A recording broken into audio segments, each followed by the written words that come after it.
Alright, Shalom, giving all praise, honor, and glory unto Yahweh, Ba'ashem Yahushai, Ba'ashem Rahakwadash, double honors to the elders and apostles of Great Millstone that rule well, and Shalom to you, Akim, to share this word around the world in faith and in truth with sincerity. As always, I'd like to start by saying that we are the real Hebrew Israelites. The real Israelites, you so-called Negroes, Latinos, Hispanics, Native Americans, West Indians, and West Africans predominantly. However, you are going to get Israelites that do look like the other nations because Israel has been scattered amongst all people throughout our various captivities. But if the lineage of your forefathers goes back to the man in the Bible that was named Jacob, then you too are an Israelite, no matter what you may look like, because Numbers 1 and 18 states that your lineage, which is your nationality, is determined by the line of your forefathers. Okay? So I'm just going to get into a little article I was reading here from pitchfork.com. And it says Ticketmaster announces plan to check coronavirus vaccine statuses before concerts. Ticket buyers will be able to provide their COVID-19 vaccination status. Now, this was published on the 12th of November, which is today, I believe.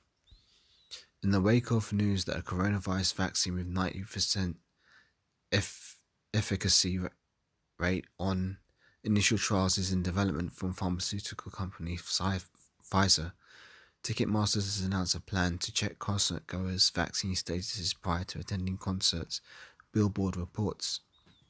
The proposed system involves using Ticketmaster's digital ticket app, which will collect information from third-party health information companies such as IBM's Digital Health Pass or Clear Health Pass, and testing and vaccine distribution providers such as LabCorp or the CVS Minute Clinic. The goal is to ensure safety by verifying fans' vaccination status or whether they've tested negative for COVID-19 within a 24 to 72 hour window. Ticketmaster has also developed digital ticketing linked to ticket buyers' identities, as well as smart event system to help enforce social distancing, delayed entry, and contact tracing. Event organizers will be able to set specific prevention protocols, including sanitization, mask compliance, and social distancing. The company has made it clear that any health information will be stored within third-party healthcare providers such as HIPAA compliance and not with Ticketmaster. A concrete timeline for the vaccine's widespread availability will reportedly be free of charge to the American public. It is currently unclear. When reached for comment, Ticketmaster President Mark Yovich told Pitchfork, "We imagine there will be many third-party healthcare providers handling vetting, whether that is getting a vaccine, or taking a test, or other methods of review and approval, which could then be linked via a digital ticket so everyone entering the event is verified. Ticketmaster's goal is to provide enough flexibility and options that venues and fans have multiple paths to return to events, and is working to create integrations to our API and leading digital ticketing technology as we will look to tap into the top solutions based on what is greenlit by officials and desired by clients." Pitchfork has also reached out to its representatives for Live Nation Entertainment regarding potential fees related to Ticketmaster's COVID-19 vaccine status policy. Scientists in Germany recently released the findings from their experiment on the transmission of the coronavirus at concerts. The study, which has not been peer-reviewed, found that the risk of spreading coronavirus at indoor concerts is low to very low, as long as concert goers follow hygiene protocols and the venue has good ventilation and limits capacity. So that's the end of that article. Now, before I bring out some scriptures and precepts, I just want to go into another article that was just reading a minute ago. This is from BBC News, again published on the 12th of November 2020. This says, "No, Ticketmaster won't force you to have a COVID vaccine." Ticketmaster has denied reports that fans will be required to prove they've had a vaccine or a negative COVID-19 test before attending concerts. The story arose from a report in Billboard magazine. Now, what you have to understand is Billboard magazine is a major, music industry publication magazine. Don't know if it's still in magazine form now, but Billboard is basically what If I'm not mistaken, the American charts is it's the Billboard charts. Anyway, so for the fact that this statement was published in such a well-respected trade publication means that there must have been some validity to it, and obviously maybe since this article was published they faced a bit of a backlash, so therefore Ticketmaster is backtracking on what they said. But let's read it further. It says the story arose from a report in Billboard magazine which said the company wanted to use smartphones to verify fans were free of the disease. While Ticketmaster is exploring such an idea, it said there will be absolutely no requirement for mandated vaccines. We are not forcing anyone to do anything, it said in a statement. The story followed an announcement by drug company Pfizer that it developed a coronavirus vaccine which, in preliminary tests, was 90% effective. The clinical trials gave hope to the live event industry, which has effectively been shut down since March, that large-scale shows could resume in 2021. Billboard story said that Ticketmaster's plan, which was conceived in the US, would involve their own ticket app and third-party health information firms and vaccine distribution providers. Here's how it would work. After purchasing a ticket, fans would need to verify they had been vaccinated, offering 1 year of protection, or had tested negative for coronavirus within 24 to 72 hours before a concert or sporting event. Test results would be delivered to a health pass company such as Claire or IBM, a fan's request, which would pass the information to Ticketmaster. If they were negative or vaccinated, Ticketmaster would issue digital tickets via their app. If a fan tested positive or did not verify vaccination, they would not be allowed to access the event. Ticketmaster would never have access to medical records and would only receive verification if a fan is cleared to attend an event at a given date. While the original article highlighted that the plan was one of several options being considered, other news outlets reported it as concrete fact. See the backtracking. The majority of fans welcomed this move, if it would mean the resumption of live music. Inject me now, wrote one. Fucking hell. You can't make this stuff up, man. Honestly, I would do anything to go to a concert right now, added another. Carnal-minded fools. But the scheme was criticised by people who believed the concert goers would be required to have vaccination. Among them were 90s pop group Right Said Fred, who wrote on Twitter, "Here it is, vaccines will be mandatory, all but in name. No power." However, Ticketmaster clarified in a statement to the BBC that it could not enforce any requirements on ticket holders. Ticketmaster does not have the power to set policies around safety/entry requirements, which would include vaccines and/or testing protocols, it said. This is up to the discretion of the event organizer. Talk about passing the buck.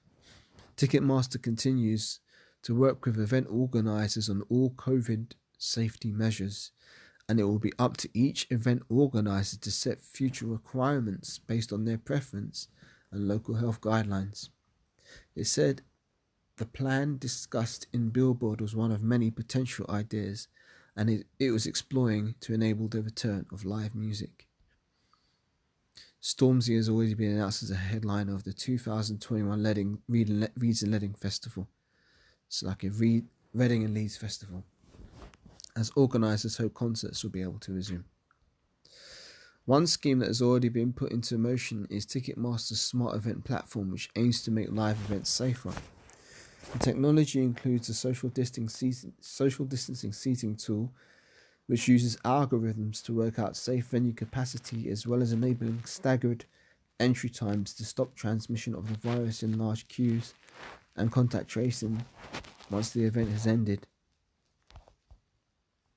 Ticketmaster's goal is to provide enough flexibility and options that venues and fans have multiple paths to return to events, said the company's president, Mark Jovich. It is not the only company to be looking into measures that would allow concerts to resume safely. Festival Republic, which organises events like Reading and Leeds, Latitude and the BBC's Proms in the Park, has launched a full capacity plan for reopening clubs, bars and concert venues. The company's CEO, Melvin Benn, said he expected a rapid turnaround of COVID-19 tests to allow festivals to resume next summer. Acts like Stormzy, Post Malone and Liam Gallagher have already been announced for the lineup of the 2021 Reading and Leeds Festival. So what you can see here is basically Ticketmaster was saying that they were going to move forward with potentially schemes to tie your COVID test results to your ticket purchases. Now, that doesn't sound far-fetched, but my interpretation of this is that obviously they're catching heat from this article that was published in Billboard, and they're backtracking it to say that, well, it's not up to Ticketmaster to set these rules whether or not your tickets will be linked to your COVID vaccine or whatever, but event organisers, which is essentially just passing the buck. So they're going to do this stuff, and it all leads into the eventual mark of the beast, because the mark of the beast system is what's going to be employed in order to get the whole world, microchipped and enslaved onto this beast system under Babylon the Great, which is America, which is ruled by the biblical Edomites, who are the so-called white people on the earth today, predominantly. You are going to have people who might have biblical leprosy and they're not Edomites. But, for the most part, these Edomites are Edomites. And this is their agenda. So I'm just going to bring out one precept, really, one main precept.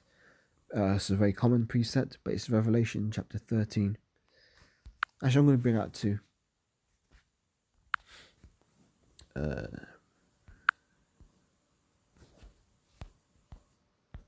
is Revelation chapter 13 and 16. Now let me read it, 13 and 15. And he had power to give life unto the image of the beast, meaning the system, and the image of the beast should speak, and cause that as many as would not worship the image of the beast should be killed. And he causeth all, this is what Esau is causing everybody to do, causeth all, both small and great, rich and poor, free and bond, to receive a mark in their right hand or in their foreheads, and that no man might buy or sell, save he that had the mark, or the name of the beast, or the number of his name. Here is wisdom. Let him that hath understanding count the number of the beast, for it is the number of a man, and his number is 666. Now there's a great judgment that will be had for those who take this mark. Let me get it. Revelation 14 and see that only the elect of Israel are not going to take this mark of the beast, which is the 144,000 elect men and the 1/3 of the nation of Israel. 2/3 of the nation of Israel will be destroyed in the coming thermonuclear destruction, and the arrival of Yahushua in his chariots, which is what the world economically calls UFOs. And for those of you who don't know who Yahushua is the true Hebrew name of the one that the world ignorantly calls Jesus Christ. So let me read from Revelation 14 on down. And I looked, and lo, a lamb, speaking of Yahushua, stood on Mount Zion, and with him 144,000, having his father's name written in their foreheads, meaning the name of Yahweh. And I heard a voice from heaven, as the voice of many waters, and as the voice of a great thunder. And I heard the voice of harpers harping with their harps. And they sung as it were a new song before the throne and before the four beasts and the elders. And no man could learn that song but the 144,000 which were redeemed from the earth. These are they which were not defiled with women, for they are virgins. These are they which follow the Lamb whithersoever he goeth. These were redeemed from among men, being the firstfruits unto the Most High, and to the Lamb. And in their mouth was found no guile, for they were without fault before the throne of the Most High. And I saw another angel fly in the midst of heaven, having the everlasting gospel, to preach unto them that dwell on the earth, and to every nation and kindred and tongue and people, saying with a loud voice, Fear the Most High, and give glory unto him, for the hour of his judgment is come, and worship him that made heaven and earth and the sea and the fountains of waters. And there followed another angel, saying, Babylon is fallen, that great city, because she made all nations drink the wine of the wrath of the fornication. Now, for those of you who don't know, Babylon the Great in the Bible is referring to America today, North America. Verse 9, Revelation 14 and 9. And the third angel followed them, saying with a loud voice, If any man worship the beast in his image, and receive his mark in his forehead or in his hand, The same shall drink of the wine of the wrath of the Most High, which is poured out without mixture into the cup of his indignation. And he shall be tormented with fire and brimstone in the presence of the holy angels and in the presence of the Lamb. And the smoke of their torment ascended up for ever and ever, and they have no rest day nor night, who worship the beast and the image, and whosoever receiveth the mark of his name. Here is the patience of the saints. Here are they which keep the commandments of the Most High Yahweh, and the faith of Yahweh Shai HaMashiach. So yeah, that's basically the state of play. So you've got to retain your faith, and you've got to retain your integrity if you're an Israelite, and if you're believing in your name, in the Lord, Yahweh Shai, the Most High, and his Heavenly Father and his Son. You know, you've got to keep the faith. You can't give in to Esau. You can't take this chip. And you can't be thinking, well, I want to go back to concerts. I want to go back to football. I want to go back to sports or whatever. You got to take the L for the moment and endure in this faith. As is the precept I read out, that the elect are not going to be deceived, and they're not going to sell out and take the chip, yeah? So keep the faith, Lord willing. So with that, giving all praise, honor, and glory unto Yahweh, B'Hashem, Yahweh Shai, B'Hashem, B'Hakodash, double honors to the elders and apostles of Great Millstone that all well. Shalom to you, Archie, and pushing this world around the globe in faith and in truth and sincerity. And until the next lesson, Lord willing, I'll say Shalom.